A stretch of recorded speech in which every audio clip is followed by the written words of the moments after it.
update ng bayan, maasahan anumang panahon. Magandang araw po sa ating lahat. Narito na ang pinakahuling update sa Bagyong Nando at sa magiging lagay ng ating panahon ngayong araw at sa mga susunod na araw.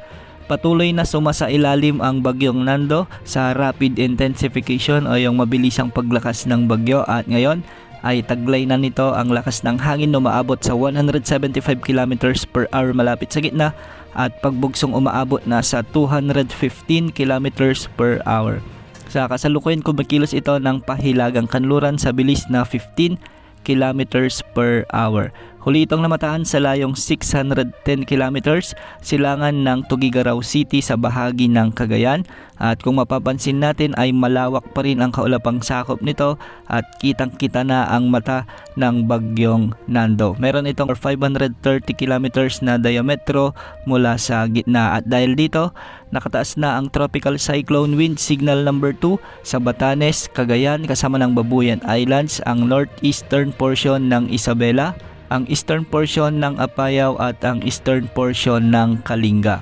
Samantala, tropical cyclone wind signal number 1 naman sa nalalabing bahagi ng Isabela, sa may Quirino, Nueva Vizcaya, ang nalalabing bahagi ng Kalinga, ang nalalabing bahagi ng Apayao, Abra, Mountain Province, Ifugao, Benguet, Ilocos Norte, Ilocos Sur, signal number 1 din sa La Union, Pangasinan, ang northern portion ng Zambales, ang northern at central portions ng Nueva Ecija, ang northern at central portions ng Tarlac sa may Aurora at ang northern at central portions naman ng Catanduanes sa may Bicol region. Ang mga lugar na ito ay makakaranas na ng mga pag-ulan at masungit na panahon sa susunod na 24 hanggang sa 36 na oras. Base naman sa latest forecast track na inilabas ng Pag-asa sa kasalukuyan ay typhoon category pa rin ang Bagyong Nando, ngunit sa mga susunod na oras, anumang oras ngayong araw ay magiging super typhoon category na ito. Dahil nga sa nag-undergo ito sa rapid intensification,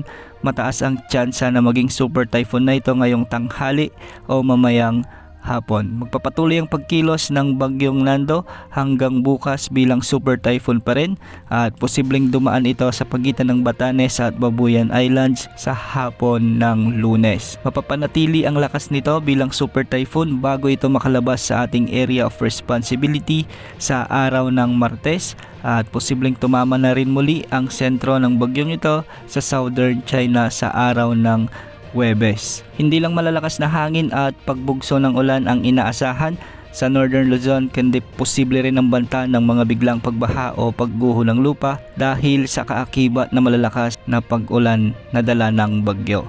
Ngayong araw, pinag-iingat natin ang mga kababayan natin sa Batanes, Cagayan, Isabela at Apayao dahil magiging mabagyo na ang panahon dulot ng Bagyong Nando. Samantala, may mga pag-ulan na rin at pagbugso ng hangin ang mararanasan sa Ilocos Region, Cordillera Administrative Region, Zambales, Tarlac, Nueva Ecija, Aurora at ang nalalabing bahagi ng Cagayan Valley dulot pa rin ito ng Bagyong Nando.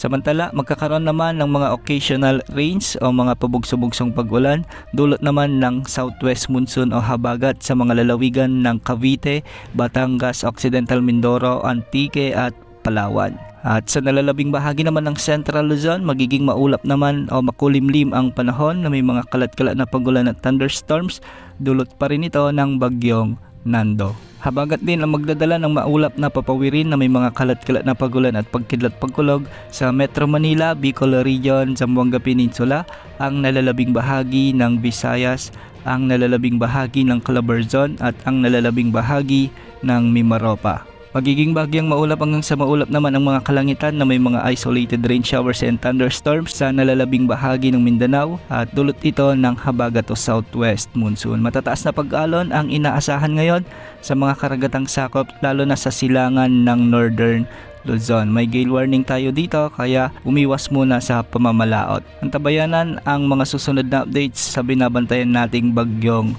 Nando. Yan muna ang latest sa lagay ng panahon. Ito po ang weather update ng bayan, maasahan anumang panahon.